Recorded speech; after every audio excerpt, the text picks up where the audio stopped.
बात करेंगे general organic chemistry.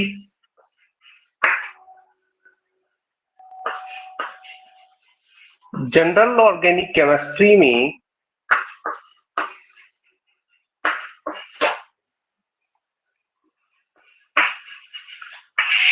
जो मेनली चीजें पढ़ी जाएंगी वो सबसे पहले पढ़ा जाता है nomenclature of organic compound. Nomenclature of organic compound.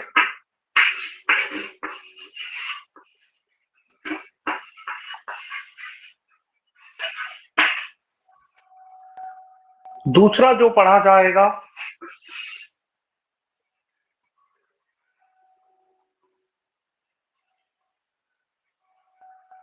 वो पढ़ा जाएगा रिएक्शन मैकेनिज्म।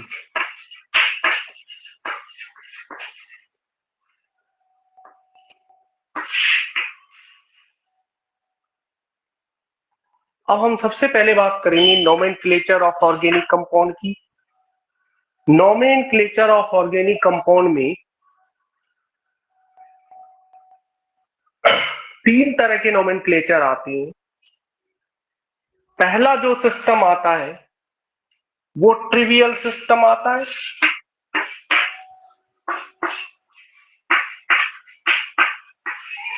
ट्रिवियल सिस्टम आता है। दूसरा आता है डेरिवेटिव सिस्टम।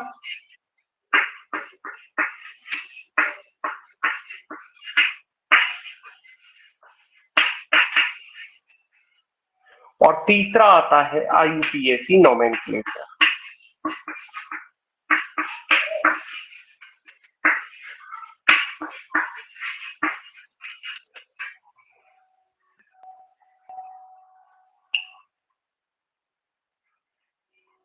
सबसे पहले जो नोमेनक्लेचर आया वो ट्रिवियल सिस्टम था। ट्रिवियल सिस्टम में क्या होता था कि किसी भी ऑर्गेनिक कंपाउंड का नाम जो है वो उसके प्राप्ति के स्रोत है, उसकी कोई स्पेशल प्रॉपर्टी है, उस आधार पर रख दिया जाता। जैसे कि SCOOH फॉर्मिक एसिड इसे कहते हैं। ट्रिवियल सिस्टम में इसका नाम फॉर्मिक एसिड है। फॉर्मिक एसिड नाम इसका कैसे पड़ा? फॉर्मिक एसिड नाम इसका ऐसे पड़ा कि ये लाल चींटियों से प्राप्त होता था और लैटिन भाषा में लाल चींटियों को फर्माइका कहते थे। लैटिन भाषा में लाल चींटियों को फर्माइका कहते थे, इसलिए इसका जो ट्रिवियल सिस्टम में नाम रखा गया वो फॉर्मिक एसिड रख दिया गया।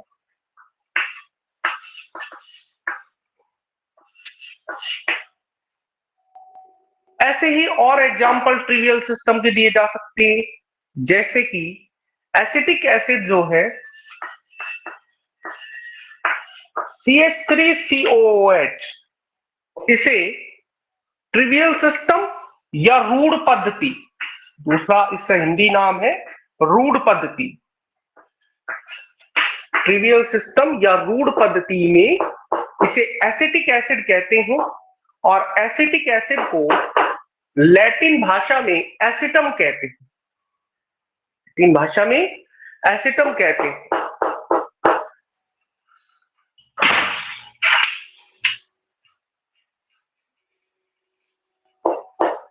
इसे लैटिन भाषा में एसिटम कहते हैं, इसलिए इसका नाम एसिटिक एसिड रख दिया। सिमिलरली लैक्टिक एसिड,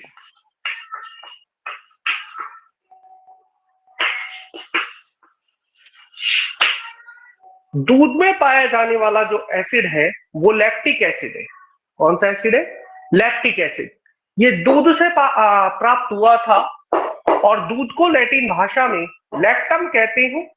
दूध को लैटिन भाषा में लैक्टम कहते हैं, इसलिए इसका नाम जो है वो लैक्टिक एसिड पड़ गया। तो ट्रिवियल सिस्टम में क्या होता है, जनरली सोर्स के नेम के आधार पर या फिर कोई स्पेसिफिक प्रॉपर्टी होती है, उस आधार पर कंपाउंड का नेम जो है वो दे दिया जाता है। लेकिन क्या हुआ, कि जब बड़े बड़े कॉन्फ्रेंस सभी देशों के लोग मिलते थे, होते थे बड़े बड़े कॉन्फ्रेंस, तो दिक्कत ये आती थी कि एक ही कंपाउंड का किसी देश में क्या नाम मिलता था, किसी दूसरे देश में और नाम मिलता था। फिर जब कॉन्फ्रेंस होता था तो दिक्कत आती थी, प्रॉब्लम ये आती थी कि इस कंपाउंड का नाम सभी जगह अलग अलग कैसे है।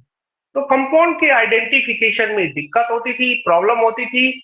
इस सब को ठीक करने के लिए बाद में थोड़ा डेरिवेटिव सिस्टम आया, इसे व्युत्पन्न पद्धति भी कहते हैं, इसे व्युत्पन्न पद्धति भी कहते हैं। डेरिवेटिव सिस्टम आया और इसे व्युत्पन्न पद्धति भी कहते हैं। डेरिवेटिव सिस्टम में क्या होता है, किसी भी कार्बनिक यौगिक की जो सीरीज होती है उसका जो पेरेंटल मेंबर होता है उसमें हाइड्रोजन को रिप्लेस कर दिया जाता है किसी और फंक्शनल ग्रुप के साथ और फिर उसका नाम दिया जाता है। यानी डेरिवेटिव सिस्टम में क्या होता है कि जैसे कि कोई अल्कोहल का प्रारंभिक सदस्य मेथिनॉल है और इसे बेसिक नाम दे दिया गया कार्बिनॉल। क्या नाम दे दिया गया? कार्बिनॉल। क्या नाम दे दिया गया? कार्बिनॉल नाम दे दिया गया। अब इसे कार्बिनॉल नाम दे दिया गया है, तो अब हम चेक करते हैं कि इससे और इसी श्रेणी के कंपाउंड कैसे बनाए जाएंगे। तो डेरिवेटिव सिस्टम को समझने के लिए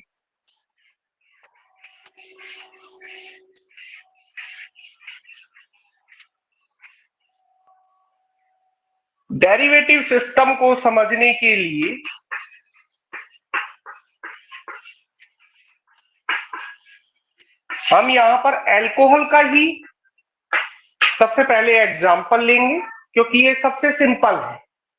और अल्कोहल को CH3OH, अल्कोहल श्रेणी का पहला मेंबर कौन सा है? यही है CH3OH। इसे मिथाइल कार्बिनॉल कहते हैं, या फिर हम ये कहें कि इसे कार्बिनॉल कहते हैं। इसे क्या कहते हैं? कार्बिनॉल। और डेरिवेटिव सिस्टम में क्या करते हैं कि जो हाइड्रोजन होती है उसे रिप्लेस कर दिया जाता है किसी भी एल्किल या एरिल ग्रुप के द्वारा और फिर उसका नाम किया जाता है। जैसे कि इस हाइड्रोजन को कार्बिनॉल में CH3 ग्रुप की ये हाइड्रोजन है, ये रिप्लेस कर दी जाती है। जैसे मिथाइल से रिप्लेस कर दिया जाए तो ये पेरेंटल मेंबर क्या होगा? कार्बिनॉल होगा। ये क्या होगा? कार्बिनॉल। और जो सब्स्टिट्यूएंट ग्रुप लगाया है हाइड्रोजन को रिप्लेस करके, हाइड्रोजन को हटाकर, वो कौन सा लगाया? मिथाइल ग्रुप लगाया है, इसलिए इसका नाम क्या होगा? Methyl carbinol. क्या नाम होगा? Methyl carbinol. सिमिलरली यदि इसकी और हाइड्रोजन हटा दी जाए, और हाइड्रोजन हटा दी जाए, तब हम ये कहेंगे कि CH3OH। अब की बार ये वाला जो ग्रुप है ये पूरा की पूरा कार्बिनॉल कहलाएगा। ये पूरा की पूरा क्या कहलाएगा? कार्बिनॉल कहलाएगा। और इसके दोनों हाइड्रोजन जो है वो मिथाइल से रिप्लेस कर दिए गए हैं। जब इसके दोनों हाइड्रोजन मिथाइल से रिप्लेस कर दिए गए हैं तब इसका नाम होगा डाइमिथाइल कार्बिनॉल। क्या नाम होगा? Dimethyl carbinol. तो डेरिवेटिव सिस्टम में क्या होता है, अल्टीमेटली जो पेरेंटल मेंबर है किसी भी सीरीज का पहला सदस्य होता है, किसी भी सीरीज का पहला सदस्य होता है पेरेंटल मेंबर। और ऐसी स्थिति में क्या होता है कि उस पेरेंटल मेंबर के हाइड्रोजन को किसी भी एल्किल ग्रुप से या फिर किसी एरिल ग्रुप से रिप्लेस कर दिया जाता है। किसी भी एल्किल ग्रुप से या फिर किसी भी एरिल ग्रुप से रिप्लेस किया जाता है। जैसे हमने यहां पर किया है कि ये कार्बिनॉल पहला मेंबर है और उसका एक हाइड्रोजन किससे रिप्लेस किया है, मिथाइल से रिप्लेस किया है, तो इसका नाम क्या हो जाएगा, मिथाइल कार्बिनॉल। फिर इसी कार्बिनॉल के दोनों हाइड्रोजन रिप्लेस किए हैं दो मिथाइल ग्रुप से, इसलिए इसका नाम क्या हो जाएगा, डाई मिथाइल कार्बिनॉल। तो डेरिवेटिव सिस्टम जो है वो ट्रिवियल सिस्टम के बाद आया। ये थोड़ा यूजफुल रहा, ये थोड़ा यूजफुल रहा, लेकिन बाद में इसमें भी काफी सारी प्रॉब्लम आ गई, क्योंकि पर्टिकुलर नोमेनक्लेचर के जो थे वो रूल्स नहीं थे इसमें भी, और बहुत दिक्कत आती थी जब कॉन्फ्रेंस होते थे, तो इसमें भी दिक्कत आती थी इस सिस्टम में भी। तब एक नई नोमेनक्लेचर की सिस्टम जो है वो डेवलप की गई, उसे आईयूपीएसी नोमेनक्लेचर सिस्टम कहते हैं। कौन सा सिस्टम कहते हैं, IUPAC nomenclature system. IUPAC nomenclature में क्या होता है,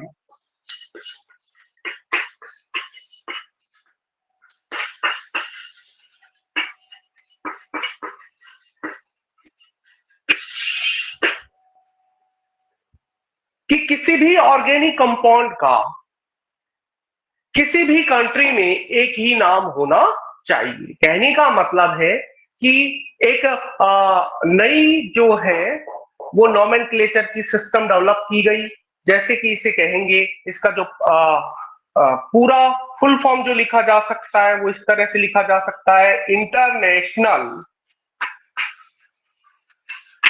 union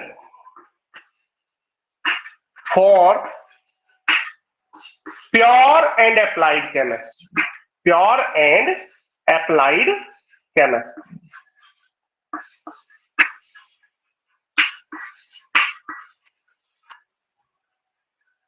international union for pure and applied chemistry.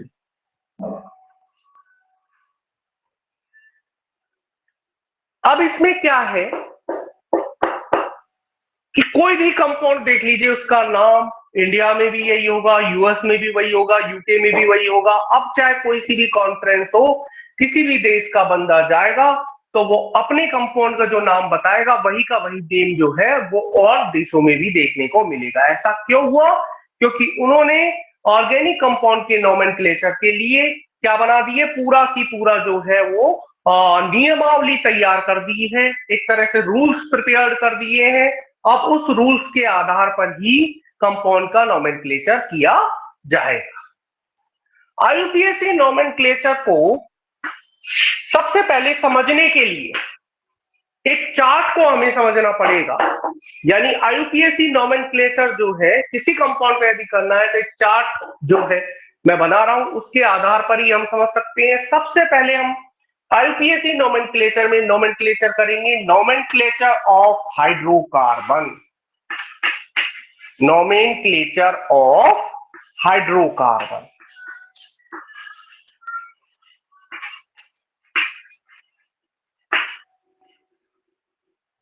Nomenclature of hydrocarbon. दूसरा हम बात करेंगे nomenclature of hydrocarbon derivative, nomenclature of hydrocarbon derivative.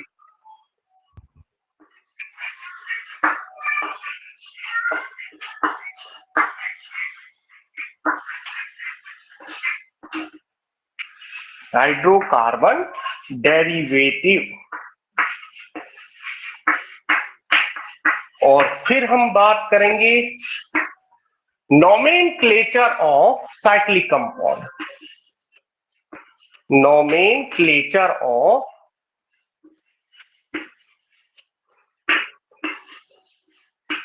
Cyclic compound.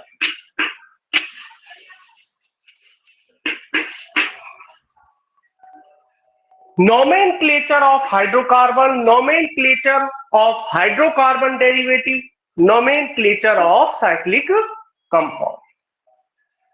nomenclature of hydrocarbon में हाइड्रोकार्बन की कैटेगरी डिवाइड करेंगे।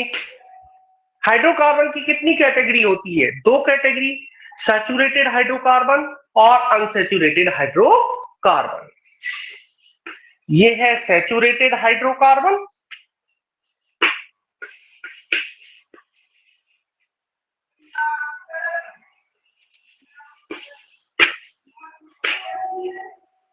ये है unsaturated hydrocarbon.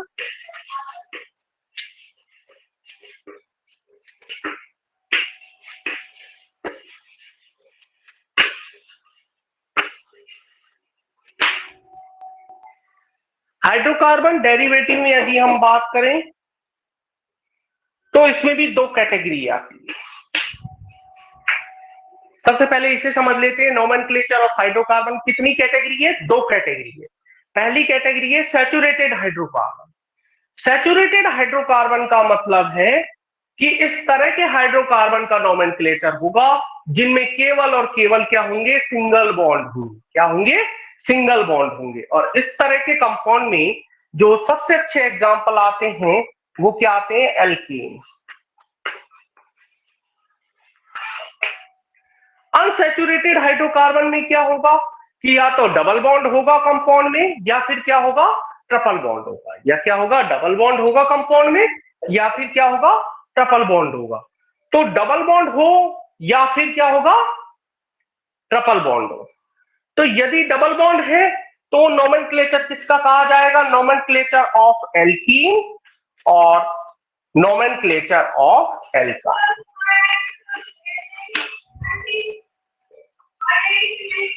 Derivative, nomenclature of hydrocarbon derivative की यदि हम बात करें तो इसमें हम ये कहेंगे कि यहां पर हाइड्रोकार्बन के डेरिवेटिव्स का नोमेनक्लेचर किया जाएगा जिनमें से हो सकता है कि या तो सबस्टिट्यूएंट ग्रुप वाले ऑर्गेनिक कंपाउंड हो। नोमेनक्लेचर ऑफ कंपाउंड, यहां जगह नहीं है, इसको हम बाद में पढ़ लेंगे, थोड़ा क्लियरिटी नहीं आएगी वीडियो में, आगे पढ़ लेंगे। तो सबसे पहले देखिए, आईयूपीएसी नोमेनक्लेचर को यदि हमने पढ़ना है तो हमें स्टार्टिंग से शुरू करना पड़ेगा, यानी कि नोमेनक्लेचर ऑफ हाइड्रोकार्बन से शुरू करना पड़ेगा। और फिर हम जाएंगे nomenclature of hydrocarbon derivative. Hydrocarbon derivative किन्हें कहेंगे? जिनमें कि हाइड्रोकार्बन का हाइड्रोजन एटम जो है वो रिप्लेस कर दिया जाए, किसी भी सबस्टिट्यूएंट ग्रुप से रिप्लेस किया जाए या फिर किसी फंक्शनल ग्रुप से रिप्लेस किया जाए। अगला आता है नोमेनक्लेचर ऑफ साइक्लिक कंपाउंड। और नोमेनक्लेचर ऑफ साइक्लिक कंपाउंड की यदि हम बात करें तो हम कहेंगे कि साइक्लिक कंपाउंड में कंपाउंड कितनी तरह के हो सकते हैं? एलिसाइक्लिक हो सकता है जिनमें एक ही रिंग हो, बाइसाइक्लिक हो सकता है जिनमें दो रिंग हो, और एरोमेटिक कंपाउंड का नोमेनक्लेचर भी हम पढ़ेंगे यहां पर, और हेट्रोसाइक्लिक कंपाउंड का नोमेनक्लेचर भी पढ़ेंगे। नोमेनक्लेचर ऑफ एरोमेटिक कंपाउंड और नोमेनक्लेचर ऑफ हेट्रोसाइक्लिक कंपाउंड, ये और अलग कैटेगरी मैंने बना दी है, नोमेनक्लेचर ऑफ हेट्रोसाइक्लिक कंपाउंड।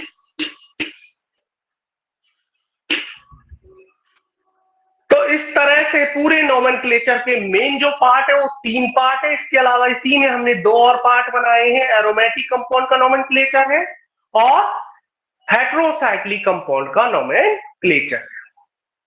तो एरोमेटिक कंपाउंड का नोमेनक्लेचर है, हेट्रोसाइक्लिक कंपाउंड का नोमेनक्लेचर है, साइक्लिक कंपाउंड का नोमेनक्लेचर है, हाइड्रोकार्बन डेरिवेटिव्स का नोमेनक्लेचर है और हाइड्रोकार्बन का नोमेनक्लेचर है। सबसे पहले हम बात करेंगे नोमेनक्लेचर ऑफ हाइड्रोकार्बन, और उसमें भी सबसे पहले हम बात करेंगे सैचुरेटेड हाइड्रोकार्बन या एल्कीन का नोमेनक्लेचर। सैचुरेटेड हाइड्रोकार्बन या एल्कीन का नोमेनक्लेचर। तो सबसे पहले हम एल्केन का नोमेनक्लेचर पढ़ेंगे।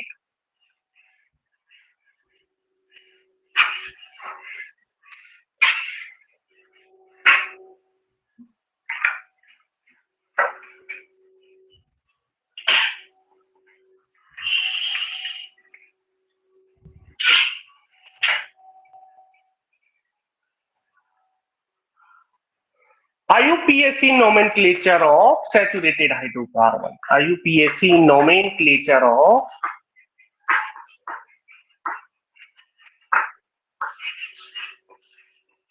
Saturated hydrocarbon.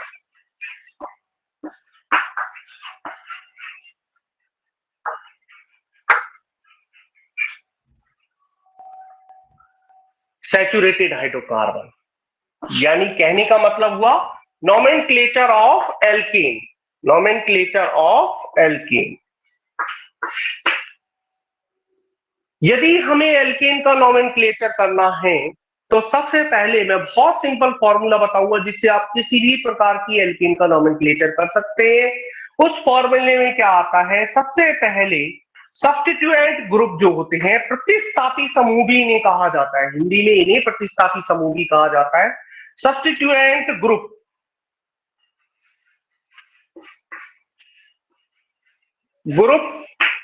are arranged in alphabetically order.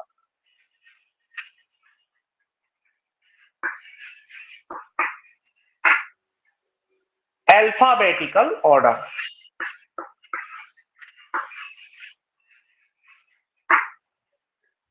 Plus word root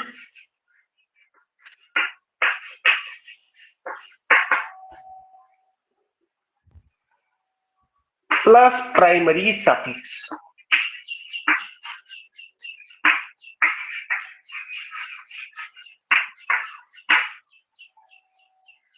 primary suffix क्या आएगा, एन। प्राइमरी सफिक्स क्या आएगा, ane. Substituent group are arranged in alphabetically order plus word root plus primary suffix. Alphabetically order में substituent group को रखा जाएगा और कैसे रखा जाएगा, with their position. With their position. इस फॉर्मूले से आप किसी भी एल्केन का जो है आईयूपीएसी नोमेनक्लेचर कर सकते हैं। इस फॉर्मूले से हम किसी भी एल्केन का आईयूपीएसी नोमेनक्लेचर कर सकते हैं। अब देखिए क्वेश्चन यहां पर यह आता है कि ये फॉर्मूला तो बना दिया, लेकिन इसमें सब्स्टिट्यूएंट ग्रुप क्या है, वर्ड रूट क्या है, ये भी तो पता होना चाहिए। तो सबसे पहले हम बात करेंगे सब्स्टिट्यूएंट ग्रुप की या प्रतिस्थापी समूहों की। तो देखिए सब्स्टिट्यूएंट ग्रुप जो है वो कौन कौन से हो सकते हैं, जैसे कि कोई भी एल्किल ग्रुप, कोई भी एल्किल ग्रुप, जैसे कि मिथाइल हो सकता है, इथाइल हो सकता है,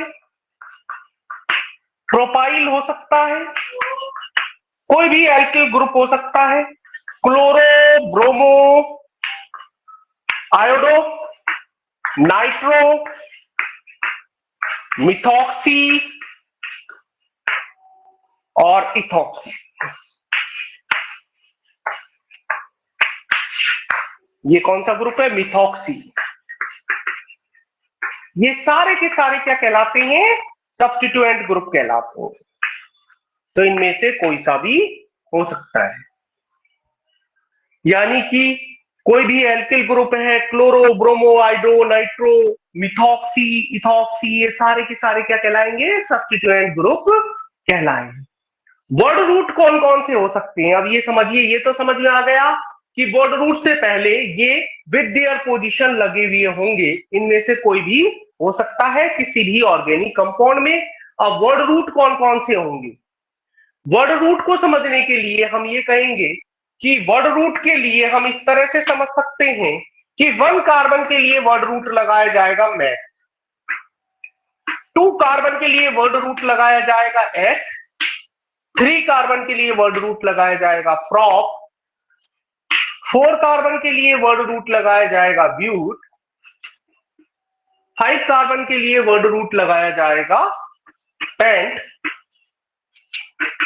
6 कार्बन के लिए वर्ड रूट लगाया जाएगा हेक्स, 7 कार्बन के लिए वर्ड रूट लगाया जाएगा हेप्ट, 8 कार्बन के लिए वर्ड रूट लगाया जाएगा ऑक्ट। 8 कार्बन के लिए वर्ड रूट क्या लगाया जाएगा, ऑक्ट लगाया जाएगा। इसी तरह 9 कार्बन के लिए क्या लगाया जाएगा, नॉन, और 10 कार्बन के लिए क्या लगाया जाएगा, डेक। 10 कार्बन के लिए क्या लगाया जाएगा, डेक। ठीक है, तो ये हुआ वर्ड रूट। तो सब्स्टिट्यूएंट ग्रुप समझ में आ गया, वर्ड रूट से पहले लगेंगे मिथाइल, इथाइल, प्रोपाइल, ब्यूटाइल, कोई भी एल्किल ग्रुप हो सकता है। और इसी तरह से chloro, bromo, आइडो, nitro, ethoxy, methoxy, ये सारे के सारे क्या रहेंगे, सब्स्टिट्यूएंट ग्रुप रहेंगे। वर्ड रूट का मतलब क्या होता है, मूल श्रृंखला, हिंदी में इसे मूल श्रृंखला भी कह सकते हैं। यानी कि मूल श्रृंखला या वर्ड रूट एक कार्बन का है तो मैथ लगाएंगे, 2 कार्बन का है तो एथ लगाएंगे, 3 कार्बन का है तो प्रॉप लगाएंगे, 4 कार्बन का है तो ब्यूट लगाएंगे, 5 कार्बन का है तो पेंट, 6 का है तो हेड, 7 का है तो हेड, 8 का है तो ऑक्ट, 9 का है तो नॉन और 10 का है तो डेक। इस तरह से हम वर्ड रूट लगाएंगे। प्राइमरी सफिक्स लास्ट में लगाएंगे। चूंकि हम यहां पर एल्केन की बात कर रहे हैं तो प्राइमरी सफिक्स कौन सा लगाएंगे, एन लगाएंगे। कौन सा लगाएंगे, एन। तो यदि आपको ये फॉर्मूला पता है तो इस फॉर्मूले के बेसिस पर आप किसी भी एल्केन का नोमेनक्लेचर कर सकते हैं। इसके लिए आपको केवल क्या याद करना पड़ेगा, सब्स्टिट्यूएंट ग्रुप जो है वो कैसे अरेंज किए जाएंगे, अल्फाबेटिकली ऑर्डर में अरेंज किए जाएंगे with their position plus word root plus primary suffix. अब सब्स्टिट्यूएंट ग्रुप के बारे में हमें पता है, वर्ड रूट के बारे में हमें पता है और प्राइमरी सफिक्स के बारे में भी हमें पता है, तो हम किसी भी प्रकार की एल्केन का नोमेनक्लेचर कर सकते हैं। अच्छा, आईयूपीएसी नोमेनक्लेचर करने के लिए हमें थोड़े से और नियम और ध्यान रखने पड़ते हैं। जैसे हमें एल्केन का ये तो फॉर्मूला हो गया, लेकिन एल्केन का नोमेनक्लेचर करना है तो कुछ नॉर्म्स ध्यान रखने हैं। जैसे कि सबसे पहले हम लॉन्गेस्ट चेन को सेलेक्ट करेंगे।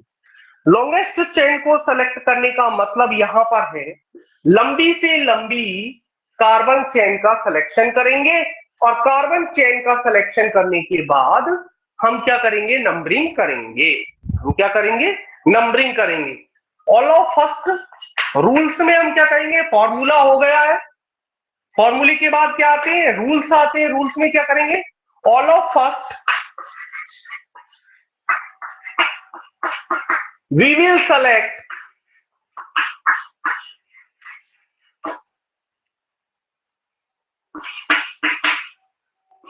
longest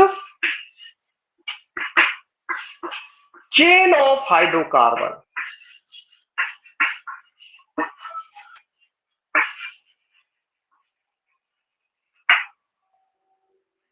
सबसे पहले हम क्या करेंगे, लॉन्गेस्ट चेन हाइड्रोकार्बन की सेलेक्ट करेंगे।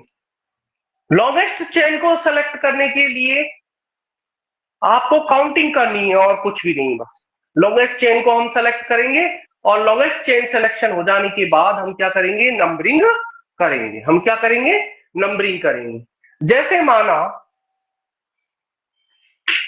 पहले रूल्स लिख लेते हैं हम। All of us we will select longest chain of hydrocarbon. After it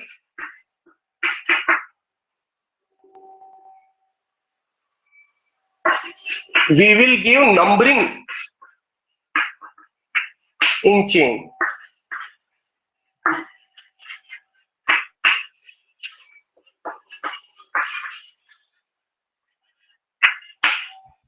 इसके बाद हम क्या करेंगे, नंबरिंग देंगे उस चेन में। इसके बाद हम क्या करेंगे, उस चेन में नंबरिंग देंगे। ये दो जो है वो रूल्स है, नियम है, ये बेसिक रूल्स है जो हाइड्रोकार्बन के नोमेनक्लेचर में काम आएंगे। यानी सबसे पहले तो हमें क्या पता होना चाहिए, फॉर्मूला पता होना चाहिए। उसके बाद हमें ये जो रूल्स है वो पता होने चाहिए। कुछ और सामान्य बातें यूपीएससी नोमेनक्लेचर में ध्यान रखते हैं, जैसे कि जब नोमेनक्लेचर लिखा जाता है तो एक ही लाइन पर लिखा हुआ जाना चाहिए। एक ही लाइन पर लिखा जाना चाहिए। आईयूपीएससी नोमेनक्लेचर एक ही लाइन पर लिखा जाना चाहिए। दूसरी इंपॉर्टेंट बात यह है कि अगर हम अंग्रेजी में किसी ऑर्गेनिक कंपाउंड का नाम लिख रहे हैं तो पहला जो वर्ड है वो कैपिटल लेटर में होना चाहिए।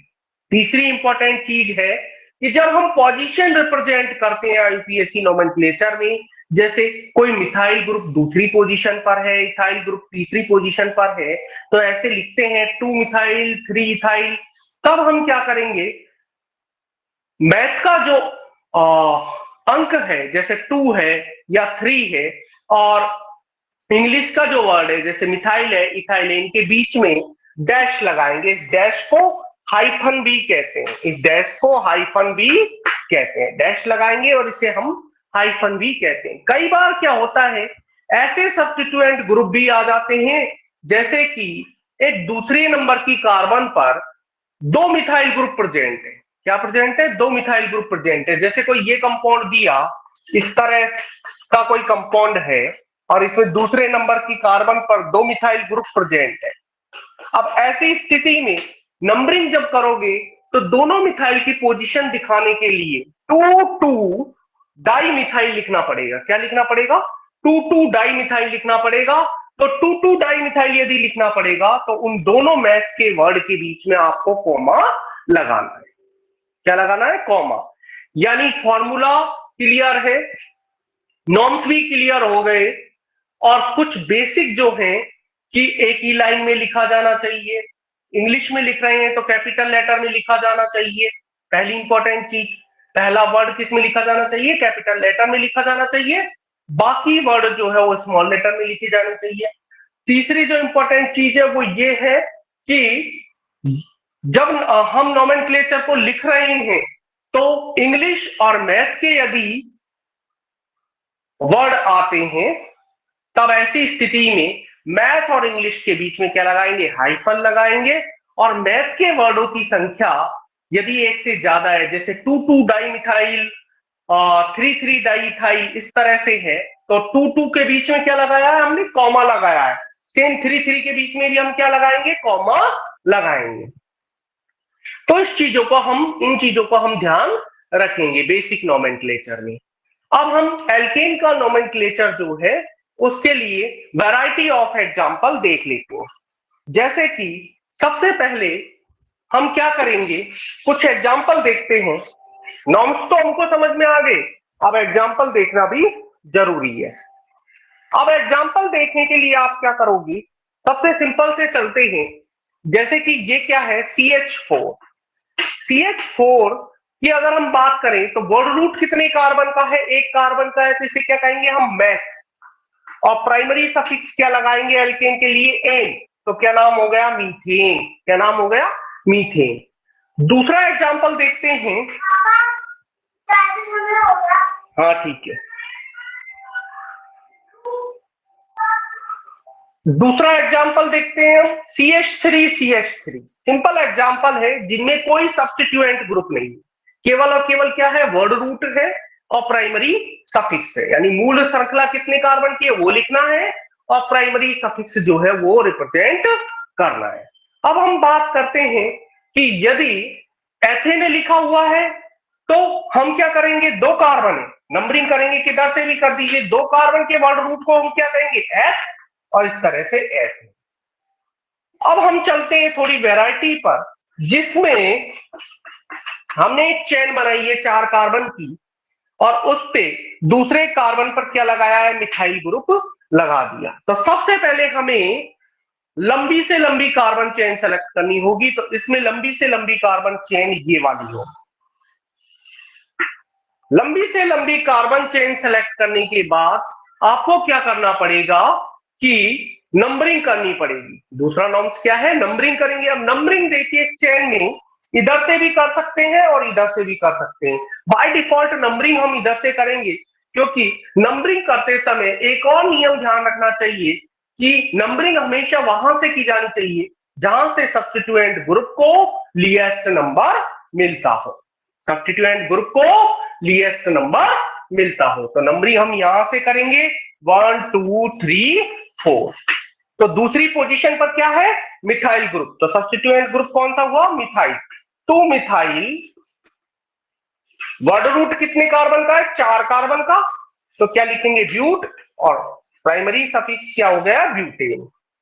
तो हमने इसमें, इस एग्जांपल में सब्स्टिट्यूएंट ग्रुप को भी विद देयर पोजीशन अरेंज किया है, जो कि मिथाइल है, दूसरी पोजीशन पर है, तो हमने लिखा है 2 मिथाइल। और प्राइमरी सफिक्स क्या लिखा है? हमने एन लिखा है, और वर्ड रूट 4 कार्बन का इसलिए ब्यूट लगा है। तो कंपाउंड का ऑर्गेनिक नोमेनक्लेचर जो होगा ऑर्गेनिक नोमेनक्लेचर होगा वो क्या होगा, 2 मिथाइल ब्यूटेन। ये बहुत सिंपल है। अभी इसमें बहुत सारी वैरायटी हम बना सकते हैं। जैसे और एग्जांपल है, जैसे ये एग्जांपल दिया मैंने, ये वाला एग्जांपल दे दिया जिसमें इस कार्बन पर मैथिल है और इस पर भी मिथाइल लगा हुआ है। ठीक है, लंबी से लंबी चेन को सेलेक्ट करेंगे हम, ये ध्यान रखेंगे।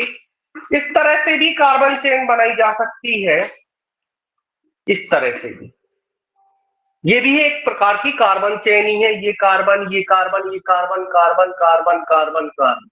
ये ध्यान रखें कि जहां पर कुछ भी नहीं है, कार्बन की वैलेंसी पूरी नहीं हो रही है, वहां पर क्या लिखा हुआ है, हाइड्रोजन लिखा हुआ है, अपने आप मान लेते हैं उसे, है ना। तब इस कंपाउंड का नोमेनक्लेचर करेंगे तो सबसे पहले लंबी से लंबी चेन जो बनेगी वो 4 कार्बन की बन रही है, ये वाली चेन बनेगी। चेन बनाने के बाद आप क्या करेंगे कि नंबरिंग करेंगे। नंबरिंग इधर से भी कर सकते हैं, इधर से भी करेंगे, बाय डिफॉल्ट इधर से करेंगे क्योंकि इधर से सब्स्टिट्यूएंट ग्रुप को कितना नंबर मिल रहा है, 2 नंबर मिल रहा है। दूसरे कार्बन पर क्या लगा हुआ है, मिथाइल ग्रुप लगे हुए हैं। ठीक है, 3 और 4। बस अब बहुत सिंपल है नोमेनक्लेचर करना। क्या लिखेंगे, पहले 2 पर 2 मिथाइल ग्रुप है, कौन कौन से ग्रुप लगे हुए हैं, मिथाइल। कौन कौन से ग्रुप लगे हुए हैं, मिथाइल। तो नंबरिंग कैसे करेंगे, 2 पर मिथाइल और 2 पर ही मिथाइल है तो क्या लिखेंगे, 2 2 डाई मिथाइल। वर्ड रूट कितने कार्बन का है, 4 कार्बन की चेन है। कितने कार्बन की चेन है, 4 कार्बन की। तो हम क्या लिखेंगे, ब्यूटेन।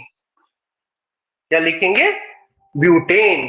ठीक है, इसी तरह से इस एग्जांपल में भी हम कर सकते हैं। सबसे पहले लंबी से लंबी चेन को सेलेक्ट करेंगे, लंबी से लंबी चेन सेलेक्ट करेंगे, 1 2 3 4 5, 1 2 3 4 5, 1 2 3 4 5, किधर से भी गिन लीजिए, 5 कार्बन की चेन आ रही है। चेन को सेलेक्ट करेंगे सबसे पहले लंबी से लंबी, और हमने माना ये चेन सेलेक्ट कर ली,